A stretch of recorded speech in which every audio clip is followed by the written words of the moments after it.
Milí priatelia, dobrý deň. Budem rád, ak si toto video dopozeráte do konca. Prinášame vám príbeh, ktorý vôbec nebude svojím obsahom ľahký. V Košiciach žije seniorka, stará mama, ktorej zobrala jej dcera. Ostali pod nej dve vnúčatá, prváčka a piatačik, ktorí chodia na základnú školu na Tomášikovú ulicu. Táto stará mama prišla, bohužiaľ, aj o svoje bývanie.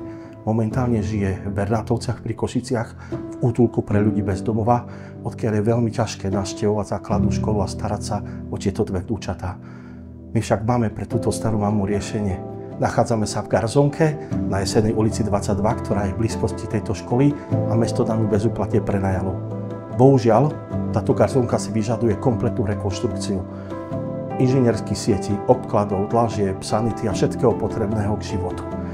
Ak si pamätáte, nedávno sme práve takýchto 6 garzoniek uviedli do života a vy ste mnohí boli súčasťou tohto príbehu, kde ste darovali domov 6 rodinám.